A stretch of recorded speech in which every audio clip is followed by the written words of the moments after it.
नमस्कार दोस्तों, स्वागत है आप सभी का हमारे YouTube चैनल महादेव की भक्ति में।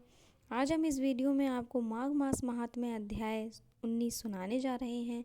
इससे पहले अगर आपने मेरी वीडियोस पे लाइक और कमेंट नहीं किया है तो आप जल्दी से लाइक और कमेंट कर दीजिए और वीडियो को शेयर भी कर दीजिए और मेरे चैनल को जल्दी सब्सक्राइब कर लीजिए, जिससे आगे आने वाली कथाएँ आपको मिलती रहें। तो आइए शुरू करते हैं। वह पांचों कन्याएं इस प्रकार विलाप करती हुई बहुत देर प्रतीक्षा करके अपने घर लौटी। जब घर आईं तो माताओं ने कहा कि इतना विलंब तुमने क्यों कर दिया। तब कन्याओं ने कहा कि हम किन्नरियों के साथ क्रीड़ा करती हुई सरोवर पर थीं और कहने लगीं कि आज हम थक गई हैं और जाकर लेट गईं। वशिष्ठ जी कहते हैं कि इस प्रकार आशय को छुपाकर वह विरह की मारी पीड़ा में पड़ गईं। उन्होंने घर में आकर किसी प्रकार की क्रीड़ा नहीं की। वह रात्रि में उनको एक युग के समान बीती। सूर्य नारायण के उदय होते ही वह अपने आप को जीवित मानती हुई माता की आज्ञा लेकर गौरी पूजन करने गईं और उसी समय ब्राह्मण भी स्नान करने के लिए सरोवर पर आया। उसके आने पर कन्याओं ने वाह वाह किया, जैसे कमलिनी प्रातः काल सूर्योदय को देखकर कहती है। उसको देखकर उनके नेत्र खुल गए और ब्रह्मचारी के पास चली गईं। आपस में एक दूसरे का हाथ पकड़कर चारों तरफ से उसे घेर लिया और कहने लगी कि मूर्ख, उस दिन तू भाग गया था लेकिन आज नहीं भाग सकता। हम लोगों ने तुम्हें घेर लिया है। ऐसे वचन सुनकर बाहुपाश में बंधे हुए ब्राह्मण ने मुस्कुराकर कहा, तुमने जो कुछ कहा सो ठीक है, परंतु मैं तो अभी विद्याभ्यास और ब्रह्मचारी हूँ। गुरुकुल में मेरा विद्या अभ्यास पूरा नहीं हुआ है। पंडित को चाहिए कि जिस आश्रम में रहे उसके धर्म का पालन करे। इस आश्रम में मैं विवाह करना धर्म नहीं समझता। अपने व्रत का पालन करके और गुरु की आज्ञा पाकर ही विवाह कर सकता हूँ, उससे पहले नहीं कर सकता।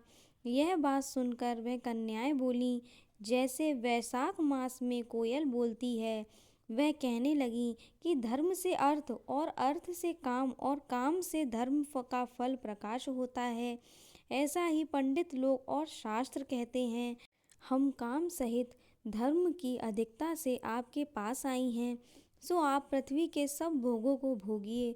उस ब्राह्मण ने कहा कि तुम्हारा वचन सत्य है, किंतु मैं अपने व्रत को समाप्त करके ही विवाह कर सकता हूँ, पहले नहीं कर सकता। तब वह कन्याएं कहने लगी कि तुम मूर्ख हो। अनोखी औषधि, ब्रह्म बुद्धि, रसायन सिद्धि, अच्छे कुल की सुंदर नारियां तथा मंत्र जिस समय प्राप्त हों तभी ग्रहण कर लेने चाहिए। कार्य को टालना अच्छा नहीं होता। केवल भाग्य वाले पुरुष ही प्रेम से पूर्ण अच्छे कुल से उत्पन्न स्वयंवर चाहने वाली कन्याओं को प्राप्त होते हैं। कहाँ हम अनोखी नारियां और कहाँ आप तपस्वी बालक। यह बेमेल का मेल मिलाने में विधाता की चतुराई ही है। इस कारण आप हम लोग के साथ गंधर्व विवाह कर लें। इनके ऐसे वचन सुनकर धर्मात्मा ब्राह्मण ने कहा कि व्रती रहकर इस समय विवाह नहीं करूँगा, मैं स्वयंवर की इच्छा नहीं करता। इस प्रकार उसके वचनों को सुनकर उन्होंने एक दूसरे का हाथ छोड़कर उसे पकड़ लिया। सुशील और स्वरस्वरा ने उसकी भुजाओं को पकड़ लिया। सुतारा ने आलिंगन किया और चंद्रिका ने उसका मुख चूम लिया, परंतु फिर उसने क्रोधित होकर उनको श्राप दिया कि तुम डायन की तरह मुझसे चिपटी हो, इसी कारण पिशाचिनी हो जाओ। ऐसे श्राप देने के बाद वह उसको छोड़कर अलग खड़ी हो गई। उन्होंने कहा कि हम निरपराधियों को वृथा क्यों श्राप दिया। तुम्हारी इस धर्म अज्ञाता पर धिक्कार है। प्रेम करने वाले से बुराई करने वाले का सुख दोनों लोकों में नष्ट हो जाता है। इसीलिए तुम भी हम लोगों के साथ पिशाच हो जाओ। तब वे आपस में क्रोध से उस सरोवर पर पिशाच पिशाचनी हो गए और बस पिशाच पिशाचनी कठिन शब्दों से चिल्लाते हुए अपने कर्मों को भोगने लगे। वशिष्ठ जी कहने लगे कि हे राजन, इस प्रकार वह पिशाच उस सरोवर के इधर उधर फिरते रहे। बहुत समय पश्चात मुनियों में श्रेष्ठ लोमश ऋषि पौष शुक्ला चतुर्दशी को उस अछोद सरोवर पर स्नान करने के लिए आए, तब क्षुधा से दुखी न इन पिशाचों ने उनको देखा। उनकी हत्या करने के लिए गोल गोल बांधकर उनको चारों तरफ से घेर लिया। वेदनिधि ब्राह्मण भी वहाँ पर आ गए और उन्होंने लोमश ऋषि को प्रणाम किया। वे पिशाच ऋषि के तेज के सामने ठहर ना सके और दूर जाकर खड़े हो गए। वेदनिधि हाथ जोड़कर लोमश ऋषि से कहने लगे कि भाग्य से ही ऋषियों के दर्शन होते हैं। फिर उन्होंने गंधर्व कन्याओं और अपने पुत्र का परिचय देकर सब वृतांत सुनाया और कहा कि हे मुनिवर, यह सब ही श्राप मोहित होकर आपके सम्मुख खड़े हैं।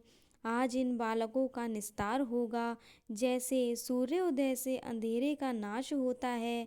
वशिष्ठ जी कहने लगे कि पुत्र के दुख से दुखी हुए वेदनिधि ब्राह्मण के ऐसे वचन सुनकर लोमश ऋषि के नेत्र में जल भर आया और वेदनिधि से कहने लगे कि मेरे प्रसाद से बालकों को शीघ्र स्मृति पैदा हो।